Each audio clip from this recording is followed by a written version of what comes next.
Hi, my name is Irene Cedillo. I'm a licensed clinical social worker with the Crisis Intervention and Prevention team. Today, we want to bring you a short video about how to help kids deal with fear. So let's get started.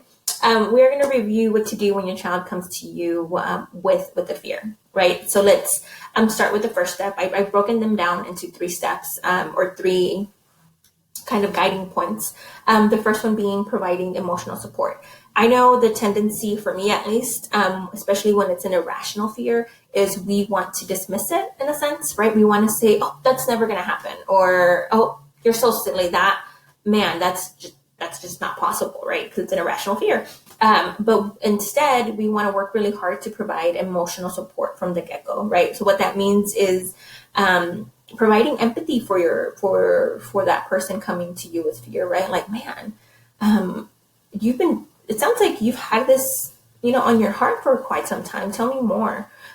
Give me some more information. And you as a parent, you want to be able to provide or ask specific questions in order to get specific answers, right? And specific information from where this fear is coming from, because that's going to help with guiding principle or step number 2, which is provide accurate information. Because you as a parent are tasked with the job of filtering information that gets to your child. Because, not all information that they receive on the internet or they receive from friends or they hear from social media accounts is not going to be always accurate, or honestly, it's not going to align with the values that you are practicing at home, right? So you are tasked with that, being that action of being the filter of what information you give them and what information that you correct for them, right? A lot of the times, some of these fears come from information that's not very accurate, right? So then you get to come in and provide them accurate information. We're not going to use the same words and the same abstract thoughts that we would with a 14-year-old, with a 4-year-old or 5-year-old, because we want them to be able to understand it at their level, right? And you know your kids more than anybody. So if your 5-year-old is going to understand something more, or is going to want to ask more questions about specific information. So provide accurate and developmentally appropriate information. That's number 2. And then number 3, we want to empower the child, right? So we want to inject some control whenever we can, especially during times like this where we have a sense of loss of control, right? There's a lot of things that we feel we can't do and we really can't do, but there's a ton of things that we can do at home. So we want to be able to inject some of that control back to them based on their fear, right? So let's say it's a fear about, I don't know, I'm going to there's a monster in my closet, right? So asking the child, what do you think we need to do, right? And of course, some of these responses, the younger they are, maybe the older they are, will not be appropriate, or their problem solution is not going to be appropriate. This is where is a good time to have that interaction, that communication with them. Because 1, you're empowering them to come up with the solution themselves, right? Or you're empowering them to come up with an idea of how to combat these fears, right? Or you can give them things, or you can remind them of things that you guys are already doing, right? In order to inject some of that control, right? So right now, a big one is going to be what we're doing at home to stay healthy and to promote good hygiene, right? So washing hands frequently, being cautious when you go out to the public, eating healthier, eating more greens, eating a multivitamin now. Those are all things that are in your control, that you can control at home, that you can remind your child what's happening and that this is what we're doing, right? Or you can have that conversation with them during this step and empower them to come up with either a solution or ways to combat these fears.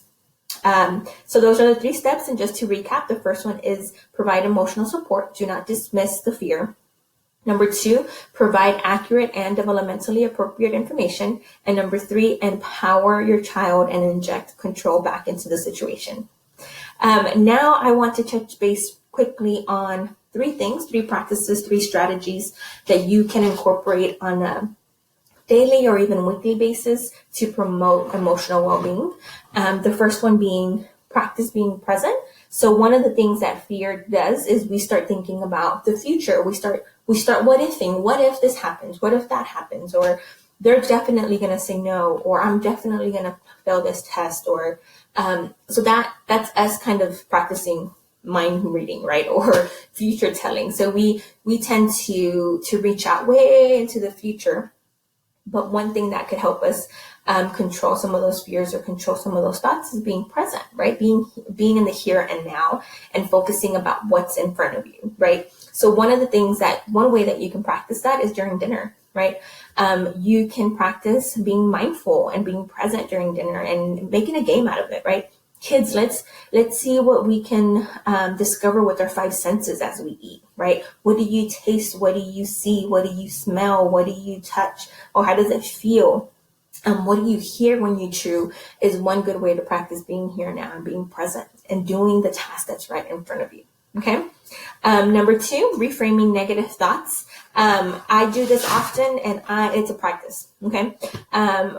Negative thoughts will creep up, but we want to be able to catch them as soon as we notice them and then tweaking that thought just a little bit in order to make it a little bit positive.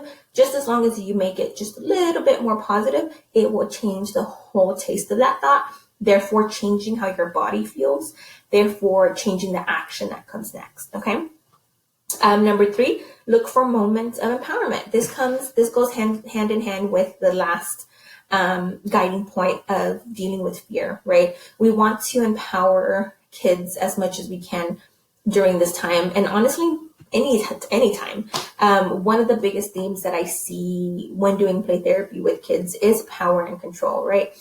Kids lack power and control for a reason, right? We as adults are tasked with making decisions for them and making sure that they're safe. Therefore, some of that power and control may be taken from them just naturally, but we can inject some of that throughout the day, whether that be them choosing what to eat for dinner one day of the week, them choosing what activity we're going to have during game night, or them choosing what to wear. I know that's kind of tricky right now, but them choosing what shoes to wear, them choosing, if they want to do the water balloons or just a water hose outside. Just simple little acts can empower kids throughout the day. So those are the 3 things or the 3 practices that I would encourage. Practice being present here and now. Practice reframing negative thoughts to more positive ones. And lastly, look for moments to empower. Please feel free to reach out to the Crisis Intervention and Prevention team. We are here to help. We are here to help you navigate this whole process, right? It takes a village, and that's what we're here to offer. Thank you so much. Have a great day.